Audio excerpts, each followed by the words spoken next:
এদিকে আমি জল গরম বসিয়ে দিয়েছি, আর এদিকে এখন কড়াই বসিয়েছি। তো দেখো এখন কী করবো। তো এই যে কড়াই বসিয়েছিলাম বললাম, এই যে আমি ডাল ভেজে নিচ্ছি। তো কী রান্না করবো বুঝতেই পারছো। তো কী রান্না করছি সেটা দেখতে থাকো তোমরা।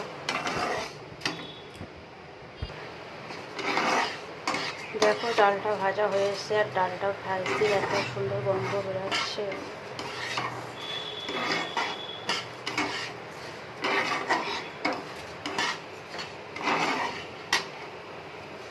তো দেখো ডালটা আমার ভাজা হয়ে গেছে। ডাল ভাজা হয়ে গেছে আমার। এই যে ডালটা এখন আমি এই যে গরম জল বসিয়েছিলাম, গরম জলে দিয়ে দিলাম। চলো দিয়ে দেখাচ্ছি। এই যে আমি ডালটা দিয়ে দিয়েছি জলে।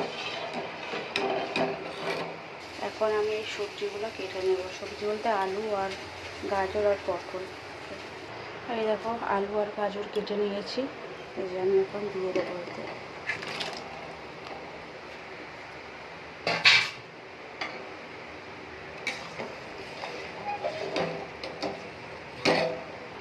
আর এখানে দেখো পটল ভাজা আলু ভাজা কেটে নিয়েছি। এখন এগুলোকে ভাজা করবো। আর দেখো পটল ভাজা ভেজে নিচ্ছি। আর এখানে ডাল সেদ্ধ হয়ে গেছে আমার। দেখো ডাল সেদ্ধ হয়ে গেছে। এখন আমি চালটা দিয়ে দেবো।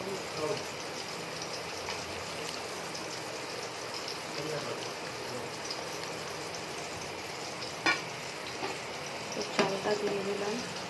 আর দেখো এখানে গোটা গোটা কাঁচা লঙ্কা দিয়েছি।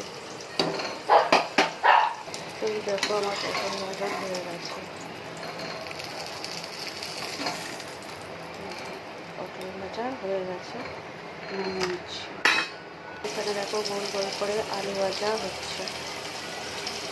দেখো আমার আলু ভাজাগুলো হয়ে গেছে। আর এই দেখো খিচুড়িতে আমি টমেটো দিয়ে দিলাম।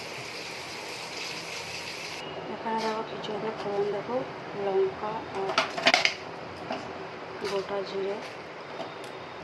এই যে লঙ্কা গোটা জিরে দিয়ে দিলাম তেলে। খিচুড়িতে ফোড়ন দেবো। যে ভালো করে মশলাটাকে কষিয়ে নিচ্ছি, নিয়ে এবার খিচুড়িটা দিয়ে দেবো। খিচুড়িতে আমি ফোড়নটা দিয়ে দিয়েছি। এখানে এখন এই যে পাঁপড় ভাজা হবে। তো এই দেখো পাঁপড় ভাজা কমপ্লিট। এই যে আমাদের খিচুড়ি পাঁপড় ভাজা রেডি খাওয়া। চলো টাটা।